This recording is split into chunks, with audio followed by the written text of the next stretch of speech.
মসজিদ হইতে আজান হাঁকিছে শুকরন সুর, মোর জীবনে রোজ কিয়ামত ভাবিতেছি কত দূর। তো আমি বাড়ির দিকে যাচ্ছি। তো আমার বাড়িতে যেটা অবশ্যই এখানে প্রচুর পরিমাণ অটো বা আমার ব্যক্তিগত বাইকও আছে। তারপরেও আমি মাঝে মাঝে করি কি, এইভাবে মাঝে মাঝে মাঠে দিয়ে নেমে যাই। তার অর্থ একটাই, আমি জাস্ট প্রাকৃতিক পরিবেশটাকে একটু উপভোগ করতে চাই। হয়তো 10 টাকার ভাড়া গেলে পারি, কিন্তু যাই না। আমি আসলে যে নেচারটা, ওই নেচারটাকে উপভোগ করতে যাই। তারও আগে আমি যখন 2014 থেকে 2017 পর্যন্ত জব করতাম, তখন সপ্তাহ 15 দিনে বাড়ি আসতাম। কিন্তু আমি যখন আমার গ্রামের আঙিনায় আসতাম, গ্রামের কাছাকাছি আসতাম বা মাঠের কাছাকাছি আসতাম, তখন হতো কি, আমি এই মাটিটার গন্ধ পেতাম। আমি হ্যাঁ, এটা আমার মাটি, এই মাটি আমার পরিচিত মাটি। আমার সেই শৈশব কৈশোর থেকে এখন পর্যন্ত এই মাটি আমার সাথী, এই মাটির গন্ধ আমার প্রাণ ভরে যায়। তো আরও আগে যদি আমি বলি,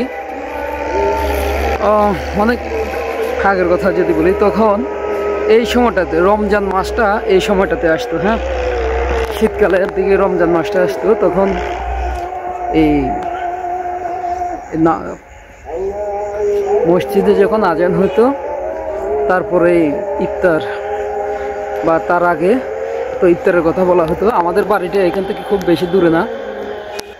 ওই যে গ্রামটা দেখা যাচ্ছে, এটা হচ্ছে আমাদের বাড়ি। আর পিছনের যে অংশটা দেখা যাচ্ছে, এটা হচ্ছে আমাদের বাজার। তো কি করতাম, এক ভো দৌড়ে চলে যেতাম মসজিদে, মাঠে দিয়ে দৌড়ে যেতাম। তো মসজিদে গিয়ে সেখানে গিয়ে বসে পড়তাম। তখন হয়তো 2টা পেঁয়াজও দিত, 2টা জিলাপি দিত, অথবা কিছু সোনামুট দিত। ব্যাস, সেই স্বাদের ইফতার। এগুলো ভোলার মতো না। হ্যাঁ, এগুলো আমাদের লাইফে, এই বিষয়গুলো আসলে ভোলার মতো না। শৈশবটা যে কত রঙিন ছিল। আর এই মাঠের প্রতি কোনায় কোনায় আমরা তো এখন তো খেলে না, এখন ক্রিকেট খেলা হতো, ফুটবল খেলা হতো, যতটুকু করতাম অংশগ্রহণ করতাম। তো এই মাঠ আমার, মানে এই মাটির গন্ধে আসলে একটা অন্যরকম অনুভূতি কাজ করে, অন্যরকম একটা ফিলিংস কাজ করে।